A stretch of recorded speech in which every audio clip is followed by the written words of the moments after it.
As much as building social skills is important to a child's overall growth, independent play is also crucial to the development of many skills, including concentration and critical thinking, and also for building confidence. And like we all would agree, it is also important for a caretaker's peace of mind. We all crave for opportunities to enjoy some me time in between all the hustle and bustle. I often get asked by some lovely friends here on how to encourage independent play in toddlers. So I decided to make this video putting together certain tips that I felt had helped me in the past and still do. So let's get straight into the video.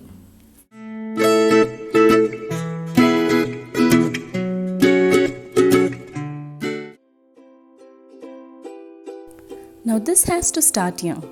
Avoid finding ways to keep your little ones engaged all the time. As babies, they are already fascinated by the new world around them and do not require a lot of stimuli. They find everything interesting. Independent play can be a struggle for children who have been frequently entertained as infants. Talk to them, cuddle them, and show them love, but do not try and keep them entertained all the time. Their motivation has to be more intrinsic than external. Let them have some me time too. Let them be bored and find ways to entertain themselves.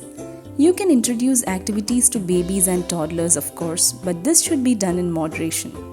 I've noticed that Arman comes up with very innovative ways of playing with certain toys when he is bored and has nothing else to do. Choose engaging toys over entertaining ones right from the beginning. Children who are constantly entertained by flashy toys tend to look for entertainment in every toy or material rather than trying to explore and play with the toy in their own ways. Water play, Play-Doh, trains and construction vehicles are all open-ended toys that children usually love. Arman can spend any amount of time with vehicles. He loves anything with water as well. And we make Play-Doh every month and store it in the refrigerator. He uses it for a wide variety of activities. Spoons and bowls, balls, scarves, and cardboard boxes are all a hit with toddlers. Practical life activities are life saviors when it comes to getting your child to play independently. As toddlers are naturally drawn to activities that they see others doing around them, they find activities like pouring, transferring, cutting with knife and scissors, folding, washing toys and dishes, cleaning windows, etc. very attractive. Observe and understand their current interests. This will help find materials or toys that readily catch their attention, something that they can deeply get immersed into and forget the surroundings. Sometimes people get worried when they see children playing with only one toy all the time, but that's okay. Who knows what discoveries they are making every day in their little world. Eventually, when they are done with it and feel like they have exhausted all ways of playing with the toy, they themselves will come out of it and find something else. We being adults always have the tendency to teach kids everything that we know. So when they get a new toy, we immediately show them how to play with it and how the thing operates. This kills a child's desire to discover things for himself. We fail to understand that children can be contented with their own play. We are way too excited to show them more. Whenever we introduce something new to children, we must give them opportunities to explore it and form their own conclusions and ideas about the thing. Do not show children how to play with open-ended toys. Open-ended toys like blocks and vehicles are the ones that can be played in any way your child wants, unlike close-ended toys like Montessori cylinders that require a certain way of playing with them. Close-ended toys may require a prior demonstration at times. But with open-ended toys, you don't have to show the child how to play with them. Let them explore these toys by themselves and find new ways of playing with them. When Arman asked me to join in his play, I let him lead it and after a few minutes become completely passive and leave it completely to him. He mostly doesn't realize that I've left the play and continues in his own world.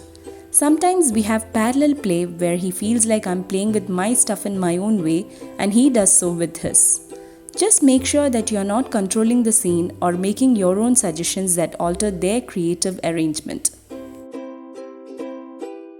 Try and spend at least 20 to 30 minutes a day completely involved in your child's play, watching them and enjoying their play without looking at smartphones or TV. You can just be a passive audience instead of an active participant. Let them know that they're getting the much needed attention from you and that you're actually interested in what they do. This will prevent them from asking for your attention throughout the day. Respect their play and know that play is a child's work. You can make use of bath time, story time, nappy changing time, meal time, etc. to have full-on one-to-one engagement with your child. You can also play games like hide and seek or other group activities together as a family. Cook together, clean together, wash the dishes together, dry clothes together. Get your child involved in everything you do as part of the household chores. This will make them feel connected to you and make independent play much easier later. They'll be contented with your presence at all other times. When you see that your child is deeply immersed in a particular activity, never interrupt him or her, even if it is to praise or ask questions. This bit of concentration is very important to the child. Young children can only spend a few minutes on a particular activity, so this little time is extremely crucial. If you want to call your toddler for meal, observe and look for a point of time you feel like their concentration in the play is broken and gently call them. This must be something most people here are already doing, but I had to mention it because it really has helped me a lot. Arman doesn't have a room full of toys. Most of his activities are DIY ones. But whenever we feel like he is exhausted with a toy, we rotate it with another one which keeps his interest alive.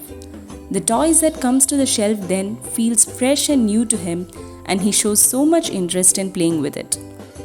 This helps me every time I require some me time or got some work to finish.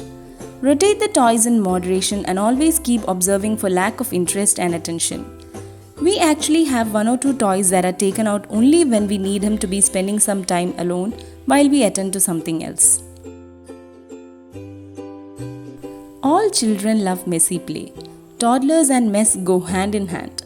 It's okay to have some mess around the house if it has helped your child have some quality playtime. We can always clean it up together.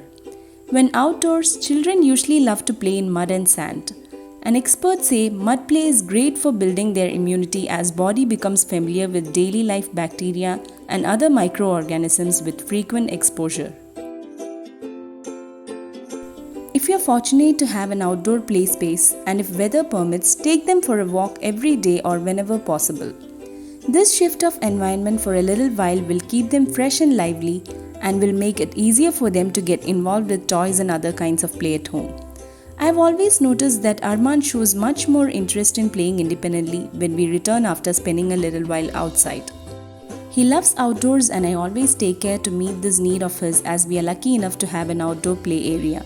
If you do not have one, try taking them out to nearby public parks on weekends or any space that they can walk around freely without being objected and constantly stopped. Limit screen time as much as possible, especially at the beginning of the day, as this will lead to overstimulation of senses and make everything else seem less interesting. So these were some tips that helped me and I hope you find them helpful too. If you do, please don't forget to click the like button and share it with your friends and family. And if you're new here, please subscribe to the channel. Thanks for watching.